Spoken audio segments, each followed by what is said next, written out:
মহিলা কবি খনা রচিত বচনগুলি খনার বচন নামে পরিচিত।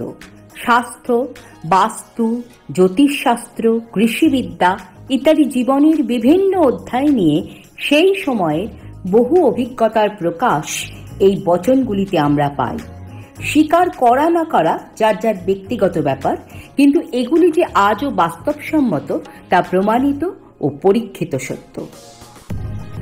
রবিবারে জন্ম হলে ঈশ্বর বিশ্বাসী জ্যোতিষেতে বলে। যেসব জাতক জাতিকার রবিবারে জন্ম হয় তারা খুবই ঈশ্বর বিশ্বাসী হন। এনারা সাধারণত বুদ্ধিদীপ্ত ও দীর্ঘায়ু হন। ভাগ্য প্রায় সব কাজেই এদের সঙ্গ দেয়। সোমবারে জন্ম হলে পরিশ্রমী হয়, মঙ্গলবারে জন্ম হলে ঐশ্বর্য বাড়ায়। সোমবারে জন্ম হয় যে ব্যক্তিদের, তারা প্রকৃতই পরিশ্রমী হন। তাদের জীবন দর্শন হয় খেটে খাওয়া। এনারা নিজেদের প্রতি কখনো বিশ্বাস হারান না, অন্যের ওপর ভরসা এদের কম থাকে। মঙ্গলবারে জাত ব্যক্তিরা নিজেদের বুদ্ধি বলে ঐশ্বর্যের বৃদ্ধি ঘটান। ধন মান এদের পদপ্রান্তে আশ্রয় লাভ করে। শৌর্য বীর্যে এনারা সমাজে নিজেদের জায়গা করে নেন।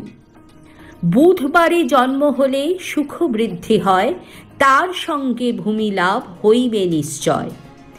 বুধবারের জাতকরা তাদের সারাটা জীবন মোটামুটি সুখ স্বাচ্ছন্দ্যেই কাটান, সঙ্গে তাদের জমি জায়গাও লাভ হয়।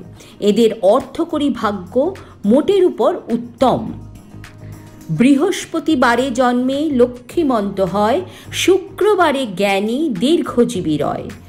বৃহস্পতিবারে যাদের জন্ম হয় তারা ধনদেবীর আশীর্বাদ পুষ্ট থাকেন, তাই দারিদ্রতা এদের বিশেষ ক্ষতি করতে পারে না। ঈশ্বরের কৃপায় এনারা সকল বিঘ্ন অতিক্রম করতে সক্ষম হন। শুক্রবারে যাদের জন্ম হয় তারা প্রকৃতই জ্ঞানী হন। শরীর স্বাস্থ্য এদের বেশ মজবুত হয়, তাই এরা সাধারণত দীর্ঘজীবী হয়ে থাকেন। শনিবারে জন্ম হলে ভক্তিমতী হয়, খনার বচন কভু মিথ্যা নাহি যায়। শনিবারে জন্ম যাদের, তারা সাধারণত ঈশ্বর বিশ্বাসী হন। ভক্তির পথে চালিত হতে পছন্দ করেন। সত্যের প্রতি তাদের শ্রদ্ধা থাকে। এরা স্বাধীন চেতা হন। নমস্কার।